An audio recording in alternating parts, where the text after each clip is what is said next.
Passo a palavra ao Sr. Professor Eduardo Costa Ferreira para, então, fazer a sua alocução sobre a Constituição. Muito obrigado, Sra. Moderadora, Dra. Madalena Santos. Eu tenho uma impressão que fui professor de aula, mas não deve ter sido grande professor, porque o professor Vera Cruz e não se lembrou de mim. Portanto, não foi ou não gostou das aulas. É que é do meu grupo, essa pessoa. O Sr. Professor até me fez uma oral de melhoria na cadeira e... Não assumi. Não, por acaso subi e reconheceu uma série de questões à látera da própria matéria. E, portanto, peço desculpa de facto não ter as feito. Não, era desculpa, isto era só uma brincadeira. Era uma Então, se me permitem, então, vou saudar o Sr. General de Cláudio, um grande prazer tê-lo aqui na faculdade, onde eu, aliás, já não estou bem, já sou jubilado, o que significa que fiz 70 anos e a partir dos 70 anos só se é com o lixo, mais ou menos. Não é um problema da Faculdade de Direito, é um problema dos organismos públicos em geral e daquilo que eu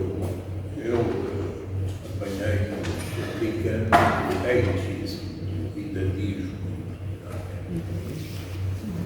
Queria depois cumprimentar o meu querido diretor, que traz outro plano e outra alegria a esta faculdade.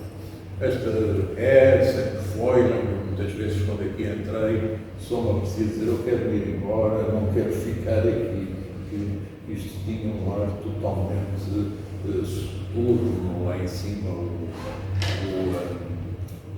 o anfiteatro do Lume, por exemplo, era um sítio tão desagradável de estar, com 500 pessoas que praticamente não se conheciam umas às outras, porque não conheciam o seu outro lado. Hoje em dia esta universidade, infelizmente eu diria mais só de Lisboa e da Grande Lisboa, nessa altura eram raros os de Lisboa. Mas os tempos fui-me conformando com esta faculdade, mas continuo a pensar que, tal como o Sr. Diretor dizia, o tipo de ensino que aqui se faz é completamente errado. É um ensino completamente tradicional, em que não há lugar à interação entre professores e alunos, não há muitas coisas que há a ver, mas enfim, não é isso, não é para ouvir as minhas lágrimas que estão aqui, ou antes. Todos nós estamos aqui para ouvir as lágrimas uns dos outros, porque suponho que ninguém terá entrado sem um amargo na boca nesta sessão depois do resultado das últimas eleições, ainda por cima desta sessão coincidir com a posse do novo governo, aquele que vai salvar Portugal para a comunidade. E, portanto, convém pensarmos que é preciso fazer qualquer coisa, enfim, estamos todos um bocado velhotes para lutar mais, apesar de termos militares, enfim, que eles com certeza teriam energia para isto. Isso mesmo que não cumprimentei o deputado António Filipe, eu sou um grande admirador do trabalho dele, acho que é um homem profundamente sério. Aliás, a forma como ele controlou aquela mina e crise parlamentar foi notável. Não havia muita gente que fizesse aquilo com aquela habilidade toda. Bom, portanto, digamos, quando digo que estamos com a amargo de boca, estamos a pensar no que pode acontecer ao 25 de Abril e estamos a pensar no resultado das últimas eleições que trouxe, de facto, para o poder forças que não se reconhecem no 25 de Abril, na melhor das hipóteses, que são os tiros ao 25 de Abril, na grande hipótese. Ora bem, eu acho que a Constituição só pode ser compreendida se regressarmos ao 25 de Abril ou até a um período anterior ao 25 de Abril. Precisamos saber porque é que se passou o 25 de Abril, se quisermos. É uma história sobre a qual todos nós temos uma ideia, sobre a qual temos escritos, muitas coisas. Mas permitam-me que recorde rapidamente alguns dados essenciais.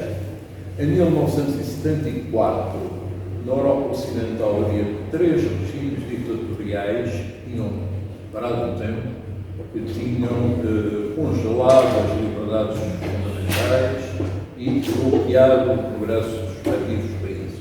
Eram eles a Grécia, a Espanha e Portugal. Portugal foi primeiro a romper as grelhetas através de um levantamento armado organizado por militares, no dia 25 de abril de 74, como é sabido. Mas é curioso que o anterior regime ditatorial também tivesse sido imposto por militares no 28 de maio, ao Estado Novo e ao salazarismo e aos 48 anos de ditadura sofremos. Todos nós agrada-nos muito pensar que já vivemos há mais tempo em democracia do que em ditadura. Agora é preciso preservar e aprofundar essa democracia e não deixar que a ditadura possa voltar de alguma forma a preocupar-nos. Bom, Portugal, portanto, corta em 1974. Depois de Portugal há toda uma série de países, designadamente na América Latina, onde também são destruídas as ditaduras, aquela que nos diz mais clara é o Brasil. Temos até aquelas músicas muito engraçadas do Chico Buarque, lá faz primavera, bacana, uma presa a cantar. Olha, fantástico. Ora, então, portanto, estes militares é que terminaram com a ditadura. E claro que se pode e deve dizer que os civis aderiram rapidamente ao movimento desencadeado pelos militares. Mas se não houvesse uma série de malucos que meteram os Chainite, o pouco armamento que dispunham, a marchar sobre Lisboa em termos heróicos, e aqui eu recordo sempre de Salgueiro Maia, enfim, a grande figura dele, quer no Zé Passos, quer depois no Largo do Carmo. Se não tivessem sido estes senhores, estes amigos, digamos assim, nós ainda estávamos provavelmente na mesma, ou então tínhamos feito uma democratização um pouco de fachada para satisfazer a União Europeia, para exigir que entrássemos e não fôssemos considerados uma ditadura. Ora bem, portanto, se é verdade que em 74 temos uma grande influência para o exterior, há também que recordar, e o Eduardo Vera Cruz, surpreendentemente, não ficou muito tempo a falar disso, que é a questão do colonialismo, do sistema colonial na África. E, no entanto, isso foi um fator determinante para o 25 de abril, como é sabido. Recordando alguns dados só,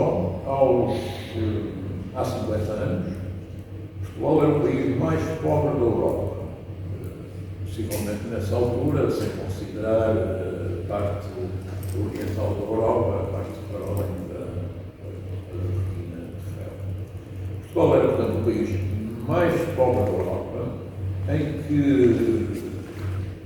uma boa parte da população era exaltada como uma virtude na propaganda da ditadura.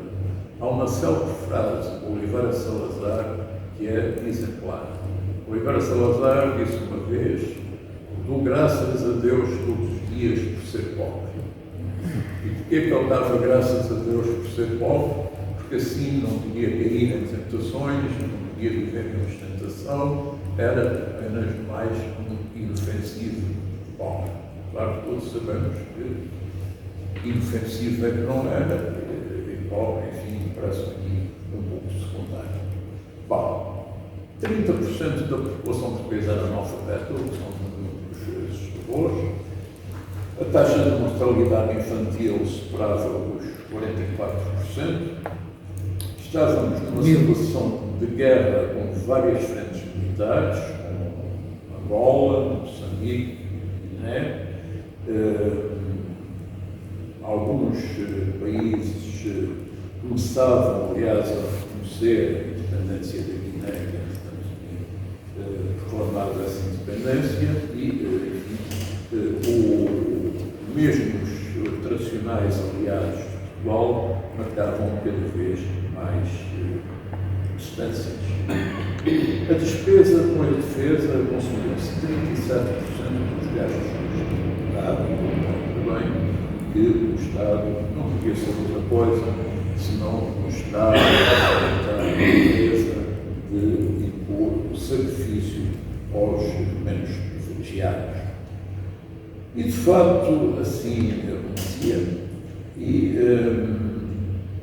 de um ponto de vista em que se a defesa do colonialismo, a brutalidade das tropas portuguesas quando entraram em ação foi muito grande, se antes já havia um sistema colonial que, particularmente, provavelmente em Moçambique, com uma especial intensidade, marcava uma grande divergência das forças africanas negras e mesmo que africanas brancas, mas serão lá, os pais lá, qualquer coisa.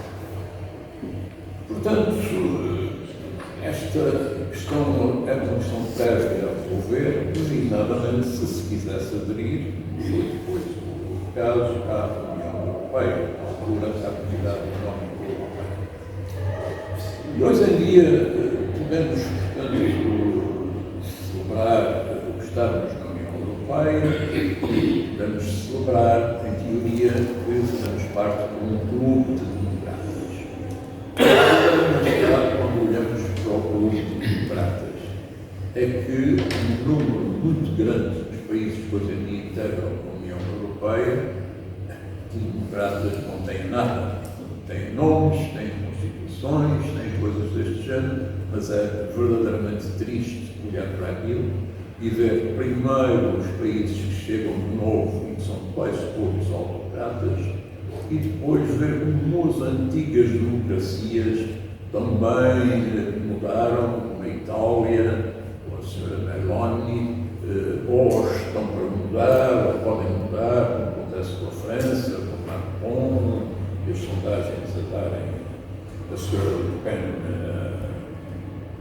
verdadeiramente não português, para o Macron, e a senhora Le Pen. Não maneira de fazer. Portanto, era natural que surgisse uma força democrática que viesse trazer Portugal para o conjunto das democracias. As colónias foram fazendo o seu percurso uma vez feita a descolonização. A descolonização foi um tema debatidíssimo nessa altura, enfim, somos quase todos da mesma geração, mais coisa, menos coisa. Ali a Patrícia, o André, mais umas pessoas são mais novos, mas peço desculpa aos outros que incluí na lista dos velhinhos, como eu, mas todos estes viviam mal com a situação. E o 25 de Abril, como força libertadora, tornou-se um património coletivo, um símbolo do florescimento de múltiplas liberdades, um exemplo de paz, de tolerância e de abertura de comuns. E é também por isso que faz hoje sentido celebrarmos em conjunto, roubando a palavra da Luísa Sofia de Melbreiner, o dia inicial, inteiro e limpo, onde emergimos da noite e do silêncio e livres habitamos a substância do tempo. Viva o 25 de Abril, era sobre isso que ela estava a escrever, mas devemos de celebrar já, quer dizer, enquanto é tempo, mas obviamente é um exagero, não vale a pena ser tão pessimista. Portanto, é a partir do 25 de Abril que se abrem muitos sonhos e que, designadamente, surge o sonho da reconstituição de uma Constituição bastante democrática, que não tem nada a ver com a Constituição de 1933, é uma Constituição ditatorial, impositiva de uma ordem económica, fechadíssima e do Estado que tinha todos os poderes e partilhava com os tantos amigos, digamos assim, e os pobres viviam em circunstâncias muito más. A educação era um desastre, a saúde praticamente não existia, em suma, era um país para ricos e não para pobres. Pode-se me perguntar, eu não tenho resposta para isso, e hoje não é, se calhar é, mas não é por causa da Constituição.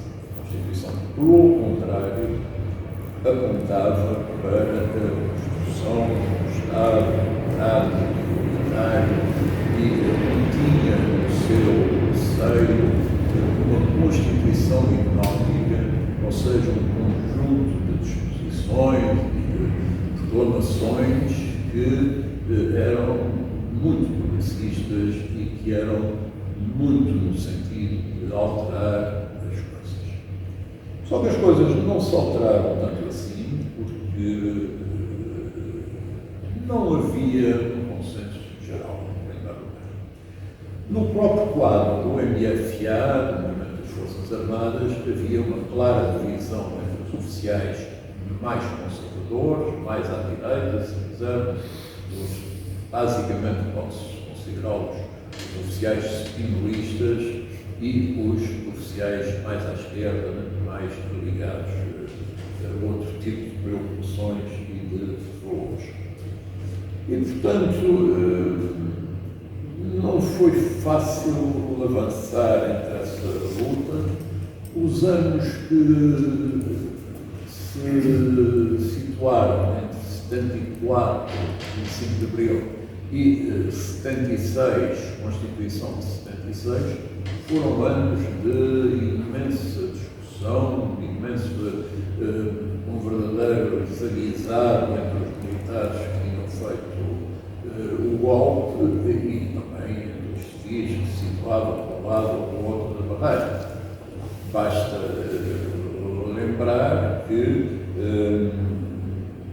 por exemplo, a direita tentou vários golpes, a maioria silenciosa, 28 de setembro, o general Spínola claramente ligado a ele, ligado a ela, felizmente falhou. Isto deu uma aceleração às forças de esquerda que, mais tarde, já em março do ano seguinte, viriam a tentar o golpe, o golpe dos paracaidistas.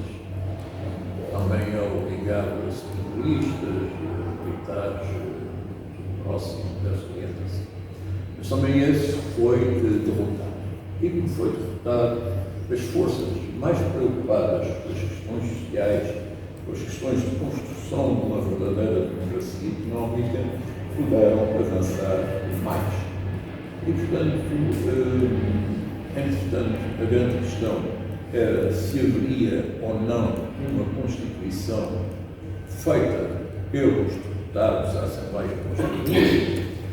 Logo no programa do MFA, momento fundador, digamos, da democracia, dizia-se que os militares estavam ali só a assegurar a transição para a democracia, que seriam tarefa dos civis elegerem uma Assembleia Constituinte para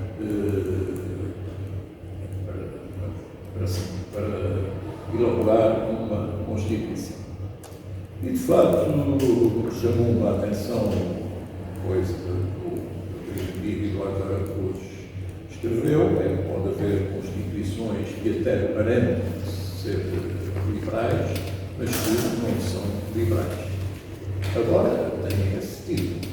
Enfim, há vários casos que podem ser conduzidos, mas é talvez sobretudo interessante pensar na Constituição de 1933, que é uma Constituição completamente totalitária, de ditadura, mas que consagra todos os direitos, liberdades, garantias individuais, mas depois a seguir tem que elas são exercidas segundo a lei do entender.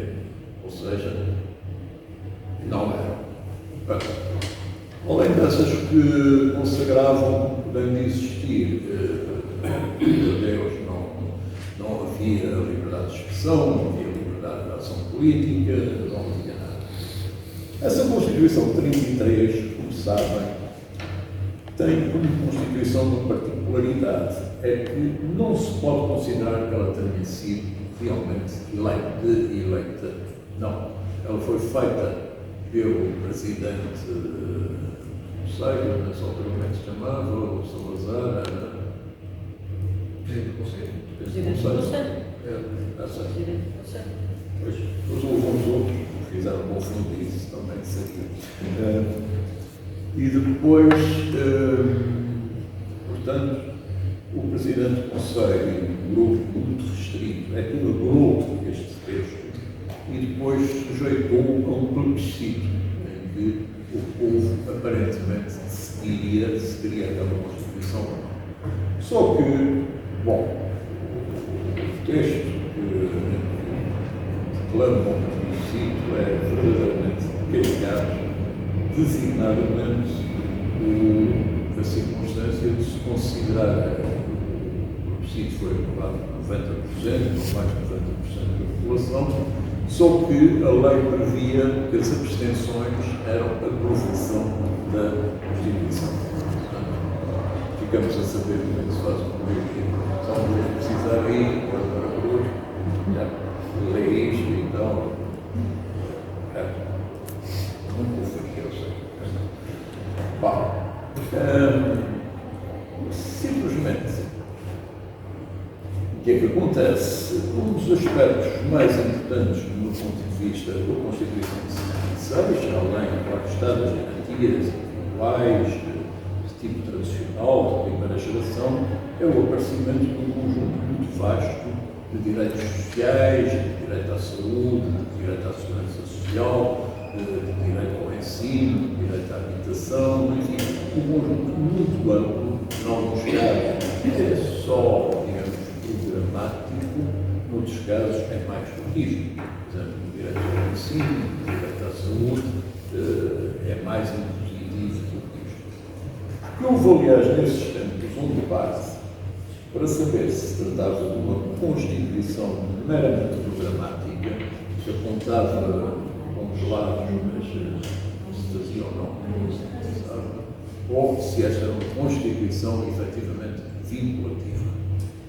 E, digamos, na altura, o grande defensor da Constituição vinculativa, aliás, chamando-a Constituição dirigente, era o professor Gomes Cantinho. Hoje não acredito em nada disso, não sei porquê, porque todas as pessoas, quando ficam velhas, ficam com esta tendência. Eu até costumo dizer por brincadeira que sou o único velho que viro mais que era. Bom, pronto. E, portanto, aquilo que era suposto tornar-se um Estado social, aquilo que era suposto tornar-se um conjunto de condições boas para acabar com a desigualdade, para os trabalhadores terem boas condições, temos muito escassamente triunfo. Claro que estamos melhores. Nada presta. Não, muita coisa ainda presta. E ainda vai ser pior. E depois, para cobrir isto, arranjaram-se uma série de ideias e tal. Aquela que me irrita mais é a ideia da meritocracia. A meritocracia é a ideia de que as pessoas não têm rendimentos desiguais, não têm vidas desiguais porque são pobres ou ricos, mas sim porque são inteligentes e trabalhadores ou burros e não trabalhadores. Há um grande filósofo que me orgulho de ter trazido aqui ia ter esta faculdade, mas não veio à Gulbenkian, mas uma organização aqui do IDEF, que é o Michael Sandel, que tem justamente um livro sobre a meritocracia, que é uma demonstração notável de como isto é uma mera falácia. Porque esta meritocracia não olha para coisas como as diferenças de origem, desde o início do estudo, todas as dificuldades que vão estar associadas ao sistema de pobreza. olha só, digamos, para aqueles que conseguem entrar na universidade. E a universidade tem muito a aceitar isto e a não ligar a quem não apresenta a meritocracia, em vez de tentar compor, de tentar corrigir para poderem entrar realmente outras pessoas. Desculpem lá, estou a exagerar. Não, Sr. Professor, estava aqui a comentar que eu estudo melhor se conseguir comer um bife antes. Claro, é isso mesmo. Conseguir É a comer, ilustração. exatamente. E se não chegar à noite e não quiser aqui trabalhar, essas coisas. Pá. Mas, portanto, acontece uma coisa relativamente aborrecida, que é quando Portugal começa a aproximar-se dos regimes sociais, dos regimes de proteção da pobreza, etc., o que é que acontece? Esses regimes começam a alterar-se.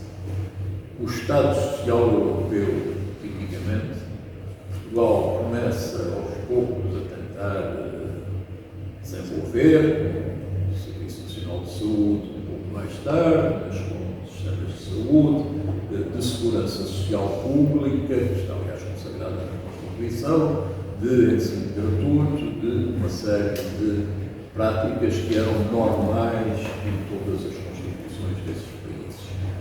E Portugal passa a ter uma das constituições mais avançadas da Europa, por exemplo.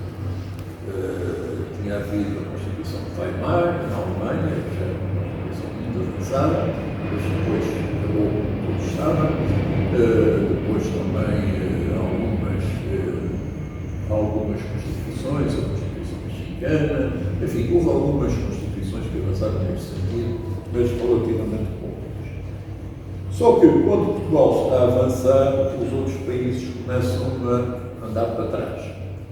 Isto é, os anos 70 são anos de profunda crise. Começa com a crise petrolífera e depois vai por aí adiante nas mais variadas dificuldades económicas e começam a ser contestadas toda uma série de coisas importantes. Imigração, por exemplo, estrangeiros, enfim, tudo isto começa a ser e, obviamente, isso foi uma má solução. Depois, do ponto de vista ideológico, aconteceu uma verdadeira catástrofe, foi o que se passou com os partidos socialistas, começando pelo Partido Trabalhista, na Inglaterra, na Grã-Bretanha, do Tony Blair. Tony Blair era ultraliberal, secretário-geral do Partido Socialista. E de tal forma era um ultraliberal secretário-geral do Partido Socialista que Margaret Thatcher, quando já estava fora do governo, um pouco já, mais ou menos como eu, Margaret Thatcher perguntaram-me numa entrevista qual foi o melhor resultado da sua formação. E ela respondeu: Tony Blair. De facto, foi o Tony Blair que acabou com as forças progressistas da social-democracia e, portanto, deixou ali um vácuo no centro político, digamos. Não há nada. Pronto. E, de vez em quando, lá aparece alguém com alguma avanço, mas se olharmos, por exemplo, para o Partido Socialista Europeu, é uma desgraça total. Estou a falar do Partido Socialista Europeu todo, mais ou menos. Não desgosto do Sanchez, mas é porque ele existe. E, portanto, isto tudo para dizer que esta situação implicava maiores dificuldades ainda para Portugal. E, enfim, havia muitas coisas mais que gostava de falar, mas sinto que o glossário total, portanto, queria acabar, para me desculpar a minha prova, uma citação do professor Jorge Miranda, que, como é muito sabido, é considerado o pai da Constituição, enfim, ele próprio às vezes diz que não é, mas eu gosto que o considerem, que então, uma vez, manifestaram, a propósito dos 40 anos da Constituição, portanto, de 8 anos atrás, e ele dá aula, presta homenagem aos deputados, todos os partidos, invoca os soldados, os já falecidos. são simples nomes de alguns para não serem justos. Releio um passo da declaração de voto que assinei em 2 de abril. A Constituição é uma Constituição feita sobre o acontecimento, uma Constituição de compromisso. Reflete o traumatismo de 48 anos de ditadura e alienação e de 13 anos de guerra. Reflete o inebriante ambiente de 2 anos de revolução. Produto do concurso de diversos partidos, acumula materiais aparentemente contraditórios, cuja síntese há de encontrar-se através do esforço de políticos e juristas e, sobretudo, através da vivência democrática dos cidadãos. Mas não é a democracia um compromisso e não foi já de per si a Assembleia Constituinte um grande fator de integração económica, de integração democrática. Bom, evidentemente, eu citar Jorge Miranda, evidentemente não seria esta ocasião apropriada para relembrar o conteúdo da Constituição. De resto, estão já marcados 5 blocos para a efeito convidados para a Assembleia da República. Vamos ver este ano quantos serão. Julgo, porém, que são permitidas, e o nosso diretor vai promover uma aqui. Não sei tudo mais. Eu já me contento com isto, já está bom. Julgo, porém, que são permitidas, até por expor consensuais, algumas brevíssimas notas. O espírito humanista, presente na proclamação da dignidade da pessoa humana na base da República, na prioridade dada aos direitos fundamentais, um catálogo sem par, na sua eficácia imediata, com vinculação quer das entidades públicas e nota original em textos constitucionais das entidades privadas, em que não haver suspensão dos direitos à vida, à integridade pessoal, ao estado de sítio ou de emergência, nem ser metido extradição por motivos políticos ou em casos de pena de morte ou de prisão perpétua, na proteção de dados pessoais, designadamente outra atividade constitucional, quanto à informática, nas garantias sociais e nos direitos dos cidadãos. O espírito humanista, traduzido igualmente no projeto de uma sociedade livre, justa e fraterna, constante do preâmbulo, na enunciação dos direitos dos trabalhadores, entre os quais o direito à organização do trabalho, em condições dignificantes, de forma a facultar a realização pessoal do direito à segurança no emprego, os direitos das crianças, dos jovens, das pessoas com deficiência e dos idosos, a ligação dos direitos económicos, sociais e culturais, em incumbências do Estado, acompanhados por formação da sociedade civil para a sua efetivação do direito ao ambiente. Bem, este é um texto muito longo, não o vou ler até ao fim. Mas quando li aqui esta referência ao preâmbulo da Constituição, e este vai ser o meu último ponto, é muito curioso a diferença fundamental que existe entre o preâmbulo da Constituição, tal como hoje está, e como estava na versão original em 1976. Em 1976 dizia-se, artigo 1º e artigo 2º, e devo dizer que foi a Manuela que fez o favor de me apanhar os artigos que não davam. Onde é que está o artigo? Não. E ela disse, aqui. Portugal é uma república soberana, baseada na dignidade da pessoa humana e na vontade popular e empenhada na sua transformação numa sociedade sem laços. Artigo 2º. Estado democrático e transição para o segundo. A República Portuguesa é um Estado democrático, baseado na soberania popular, no respeito e na garantia dos direitos e liberdades fundamentais e no pluralismo de expressão e organização política democráticas que têm por objetivo assegurar a transição para o socialismo mediante a criação de condições para o exercício democrático do poder pelas classes trabalhadoras. Isto era assim em 1976, na versão atual, e Deus a conserva, mais vale esta que outra, porque se houver uma revisão constitucional com as atuais forças, não sairá nada que contribua para a nossa felicidade. E então aqui diz-se atualmente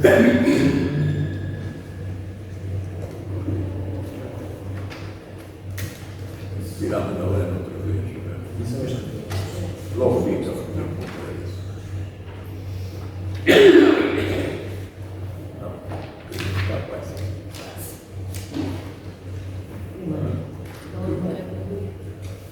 Primeiro, Portugal é uma república soberana, baseada na dignidade da pessoa humana e na vontade popular e empenhada na construção de uma sociedade livre, justa e solidária. Não é bem a mesma coisa. São um preâmbulo, diz que 25 de Abril, o preâmbulo repete em grande parte o que estava no primeiro preâmbulo, mas depois, sobre passagens para o socialismo e tal, mudaram um pouco de ideias e, portanto, consideram necessário assegurar o primado do Estado de Direito democrático e de abrir caminho para uma sociedade socialista no respeito da vontade do povo português, tendo em vista a construção de um país mais livre, mais justo, mais fraterno. Que Deus os ouça e que a Constituição se mantenha com este período.